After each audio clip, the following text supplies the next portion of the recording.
DJ Sub-Zero, aka The Freshest Hands of Miami. Ça fait 2 ans et demi que je suis aux États-Unis. Ça fait 10 piges que je suis dans le mix. Voilà, j'étais en France pendant des années. Pas mal de mixtapes, pas mal de vinyles. J'étais le précurseur des party breaks avec les vinyles Soul Factory. Puis moi j'ai monté le Funky Dog Crew avec mon pote Lamsey. Paix à son âme. Paix à son âme, exactement. Et puis, on va y venir. Et puis voilà, quoi, écumer les soirées partout, à droite à gauche, à l'étranger, en France, au bain, à l'époque, pendant 3 ans le dimanche. Voilà pour les soirées Jet Vibes, pour ceux qui connaissaient à l'époque. Et puis petit à petit la prod. On a sorti des compiles ensemble avec Lamsey. Puis on avait sorti Batum Jack. Ensuite nous on a fait un truc qui s'appelait Summer Grove. En 2003, donc moi j'ai continué les prods, les vinyles. J'étais sur Heavy8 pendant 2 ans. J'ai sorti 6 vinyles. Et puis Lamsey est décédé malheureusement. Et puis petit à petit, j'ai fait mon bonhomme de chemin tout seul. Et voilà, et en 2006, fin 2005, début 2006, je suis parti à Miami. Avant j'y allais, disons, 5-6 fois par an, facile pour mixer. J'avais une résidence dans un club là-bas où on me faisait venir assez souvent. Et puis au bout d'un moment, petit à petit, les prods, tout ça, je me suis dit, je fais mes valises, je prends le risque, je me casse. Et voilà, et j'y suis, et je suis assez content, tout se passe bien. À quel âge t'as acheté tes premières platines? En fait, j'ai commencé à 16 ans, j'avais... pour mes 16 ans, j'ai eu une platine merdique, genre une VST à l'ancienne, flinguée, quoi, juste pour écouter des vinyles, parce qu'à l'époque, tous les bons trucs, on les trouvait qu'en maxi ou en vinyle, quoi. J'allais sur Châtelet, et je voyais que tous les trucs mortels, on les trouvait que en vinyle, donc j'ai acheté cette platine vinyle, et petit à petit, j'ai écouté des mixtapes, la radio, j'écoutais Nova, j'écoutais Cut Killer et tout, et donc voilà, quoi. J'ai vu que le DJing, vraiment, ça me parlait, que faire chanter, que mixer les vinyles, le scratch, tout ça, enfin, ça apportait un truc mortel, voilà, donc je me suis mis à essayer de me mettre à scratcher, à bidouiller, à mixer, etc. Et petit à petit, j'ai bossé au plus tout un été pour garder de l'argent et m'acheter des platines.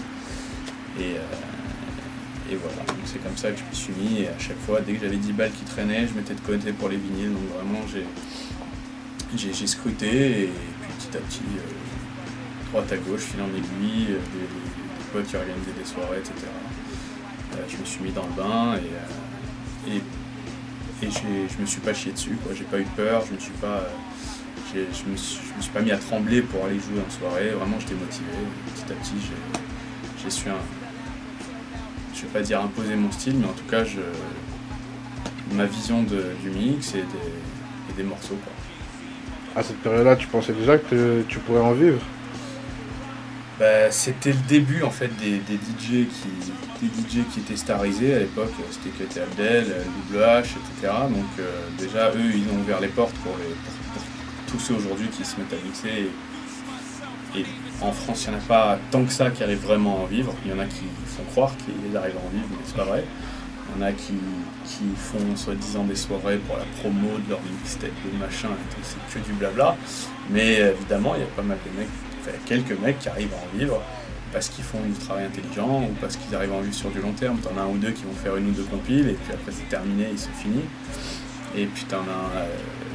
si tu sais te vendre, alors, de toute façon pour réussir dans le métier de DJ, il n'y a pas une recette miracle, c'est pas parce que tu vas mettre le Fatman Scoop à toutes les sauces, comme font beaucoup de DJ qui se gourrent et au final qui n'arrivent pas du tout à faire leur bonhomme de chemin parce que c'est de la pâle copie de trucs qui ont déjà été faits et surfaits. En gros, quand tu arrives à imposer ton style ou à faire que finalement on te copie ou qu'on aime ce que tu fais, là tu as vraiment quelque chose de différent des autres. Et c'est comme ça que tu peux t'imposer. Et donc pour en revenir à ça, pour réussir et pour percer, il faut pas juste savoir bien mixer ou savoir bien scratcher. De toute façon, les scratchs en soirée, les gens ils en ont rien à foutre. Les passe-passe, ils en ont rien à foutre. Tant que ça a de l'énergie, que ça mixe bien et que surtout qu'il y a une bonne sélection et au bon moment, parce que tous les DJ peuvent avoir les mêmes disques, mais ils les mettent pas de la même façon, ils les mettent pas au bon moment. Faut savoir où attendre, c'est une alchimie le mix. On peut prétendre être un bon DJ, mais en plus de ça, faut du marketing, faut du business. Faut savoir se vendre, faut savoir bosser avec les bonnes personnes et pas se bourrer et pas emprunter des mauvais chemins, pas vouloir aller trop vite non plus, pas accepter disons les plans pourris. Il faut avoir un petit peu de jugeote pour pas accepter, disons, de travailler avec des marchands de rêve ou des gens qui en fin de compte c'est pas du tout leur métier d'être ou manager ou organisateur de soirée. Et en même temps, même si on prend un manager, il faut quand même avoir un regard sur tout et savoir exactement où on veut en venir. En tout cas, l'image qu'on veut en donner. Depuis 2-3 ans, tu es basé à Miami. Qu'est-ce qui t'a donné l'envie de bouger de la France? Déjà, moi, ça fait un bout de temps que j'ai mes réseaux là-bas, que vraiment tout me plaît, quoi. Enfin, je veux dire, pourquoi tu vas jouer en D2 si tu as l'occasion d'aller jouer dans le calcio? Et si tu as le niveau? Et si tu penses que tu as le niveau, même si c'est prétentieux, mais tu te dis, voilà, je suis ici, il y a un gâteau comme ça pour tout ça de DJ, il y a peut-être que mon style plaît pas assez à la province ou au public de supermarché et je voulais vraiment me mettre depuis le début que je fais ça, j'essaie toujours de prendre les meilleurs plans dans les meilleurs clubs les plus huppés si possible et d'amener vraiment un truc qui se fait pas toujours en France ou qui est pas toujours compris en France. Bon, aujourd'hui j'arrive quand même plus à me faire comprendre parce qu'aujourd'hui j'ai un nom, mais c'est vrai qu'au début, à chaque fois que je fais quelque chose, en tout cas souvent, je fais quelque chose de nouveau. Les parties breaks, quand je les ai fait en France, c'était nouveau. Les DJs étaient là, oui, c'est le truc facile, machin. En attendant, il y en a 50 qui s'y sont mis derrière. Quand j'ai eu la Serato, j'étais le premier à l'avoir. Les gens ils m'ont dit, mais qu'est-ce que tu fous avec ton ordinateur, etc. C'est trop facile, c'est l'ordinateur. Voilà, mec, qui c'est le con aujourd'hui qui n'utiliserait pas un Serato? Ok, c'est cool d'avoir des vinyles, de collectionner et tout, mais si tu fais des soirées et tu n'utilises pas le Serato, t'es le roi des cons, parce que t'as le choix entre aller dans un pays à la nage ou aller en avion, tu iras plus vite en avion. Donc la Serato, tu te casses pas le dos, t'as un choix énorme de musique et c'est comme ça que je me suis vachement ouvert musicalement et que je me suis mis à jouer d'autres musiques que du hip-hop, mais dans un style de mix hip-hop. Ça veut dire que j'y mets toujours, je cale toujours une acapella sur des instrus, je fais toujours des scratchs, je fais toujours des passe-passe, mais ça reste dans un style hip-hop, mais j'élargis vachement mon champ musical et je le fais pas parce qu'il faut passer de la house pour pouvoir jouer dans certains clubs. Non, je le fais parce que il y a des bons morceaux qui se marient bien avec du hip-hop. Aujourd'hui, il y a des morceaux de hip-hop à 130 BPM comme la house qui déchirent et qui se marient bien avec des morceaux d'électro parce qu'ils ont ils ont les mêmes bases musicales, les mêmes pieds. Enfin, il y a tout un tas de choses qui nous rapprochent de l'électro, comme du rock, comme de plein de choses. Donc, ce qui fait que voilà, de par la Serato, de par mon goût et ma culture musicale, j'ai voulu vraiment élargir un tas de choses et mélanger plein de choses. Donc là, j'ai sorti même il y a un an une mixtape hip-hop rock, enfin même vachement rock, avec des mélanges hip-hop et des mash-up. Ça a pu en choquer quelques-uns, mais au final, il y en a plein qui s'y mettent aussi maintenant. Et à chaque fois que je vais essayer de faire quelque chose, je vais essayer de casser la règle, entre guillemets, des DJ français, mais vraiment d'amener une touche bien large et toujours essayer de rester original. Ça t'arrive de jouer du rap français en soirée aux États-Unis? C'est rarissime de rarissime. Ça m'est arrivé 2 fois.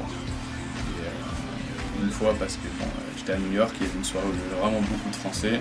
Et en fin de soirée, je suis un petit peu amusé, 2-3 vieux NTM, 1 ou 2 Booba. Voilà, pour la rigolade. Mais sinon, il y a encore des trucs que j'aime bien. Je suis plus trop l'actualité du rap français. Musicalement, je trouve que franchement, il y a des bonnes choses, vraiment des bonnes choses. Après, je suis pas en accord sur tout. Je pense qu'écouter de la musique, c'est pas fait pour déprimer. Écouter un album de rap français en entier, il y en a des très bons, mais il y en a Il y en a qui... T'écoutes ça déjà qu'il fait pas spécialement beau à Paris tout le temps. Si t'as un coup de blues et que t'écoutes un album de rap français en entier, t'es bon pour te jeter dans la scène au bout d'un moment. Moi j'en ai ras-le-bol des mecs qui gueulent tout le temps. C'est dur pour tout le monde mais ça suffit quoi. Ça suffit de nous rabâcher avec les problèmes parce on en vit assez et on en entend assez. On a envie de kiffer quand on écoute de la musique. On n'a pas envie de tout le temps entendre les gens se plaindre. C'est pour ça que je suis parti aussi des États-Unis. Mais je respecte en tout cas tous les rappeurs français parce qu'ils font leur taf. Mais je trouve qu'il y en a qui se forcent par street crédibilité à faire que du hardcore, à faire que du conscient, alors que on peut marier les deux quoi.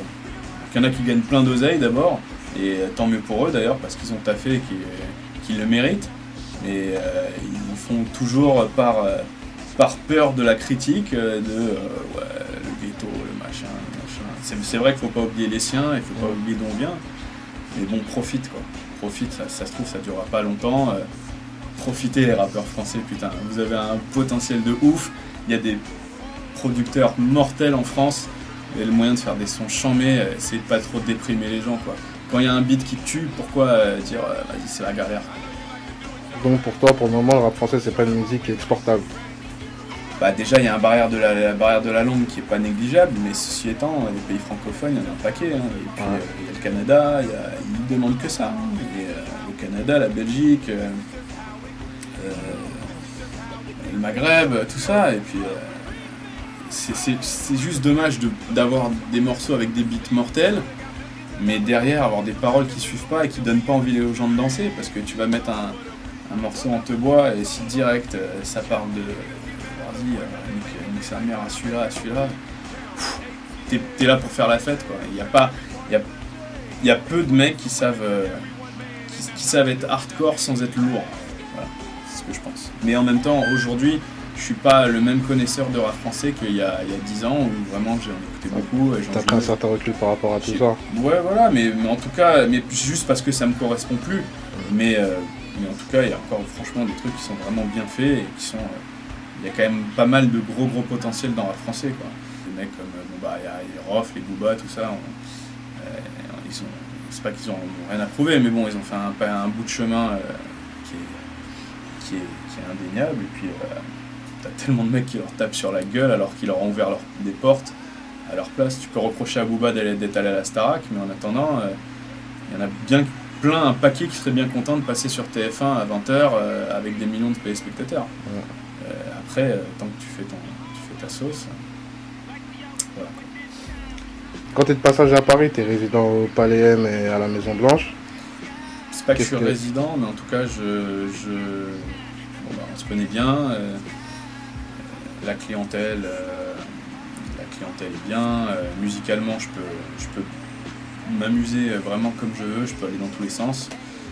C'est assez réceptif, une bonne énergie. Voilà. Les DJ français, ils ont tendance à se plaindre que la clientèle, justement, elle se dégrade de plus en plus. Qu'est-ce que tu en penses, toi, qui viens pas souvent?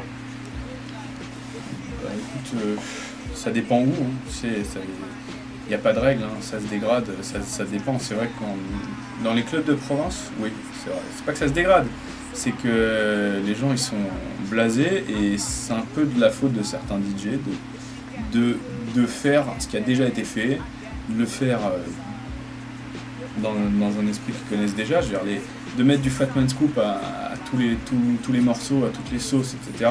C'est fait, c'est surfait, ça sert à rien quoi. C'est pas comme ça que tu vas amener ta touche et c'est pas comme ça que tu t'amènes les gens à danser. Même si c'est vrai qu'on peut pas mettre que du new shit et que du truc pas connu ou que du dirty south, mais il faut un peu s'élargir, faut pas avoir peur, faut pas se dire...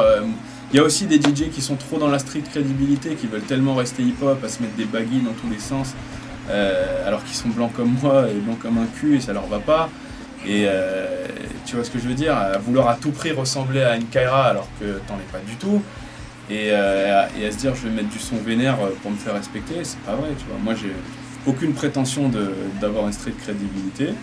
Je pense que j'en ai une auprès des DJ, mais moi si je suis un DJ hip-hop à la base, je suis toujours à 80%, hein, je pense, même si je m'élargis un peu, c'est parce que j'aime cette musique. C'est pas, personne m'a forcé à la mettre. Je suis pas un mec du ghetto. J'ai pas, c'est parce que c'est mortel et parce que ça tue, tu vois. Parce que les beats ils frappent, parce qu'il y a des bons artistes, parce qu'on a le choix, parce que voilà. Et pas pour faire genre, je suis un gars de la street. Et voilà, moi justement, tu vois, je suis mon pote Big Jourville du Gibus, c'est un ami d'enfance. Je suis comme ça avec lui.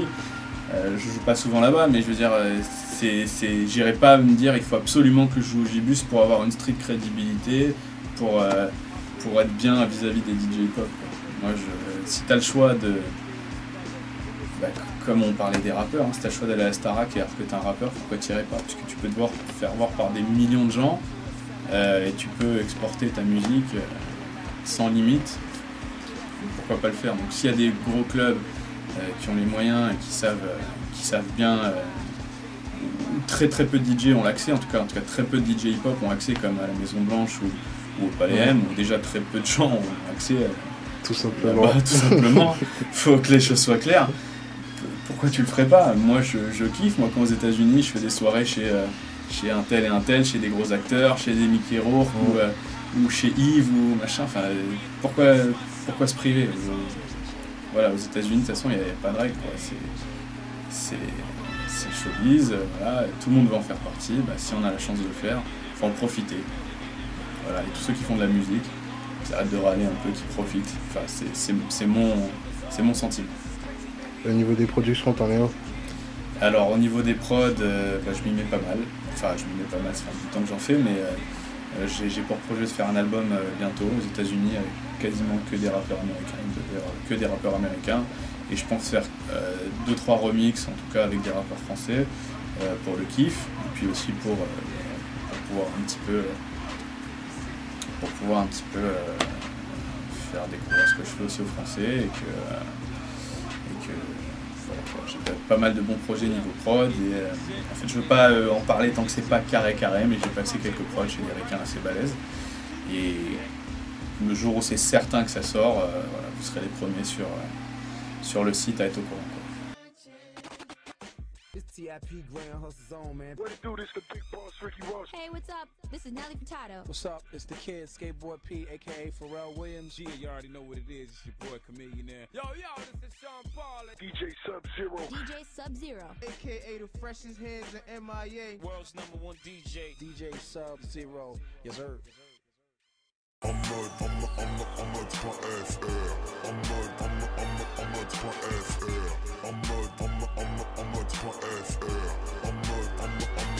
a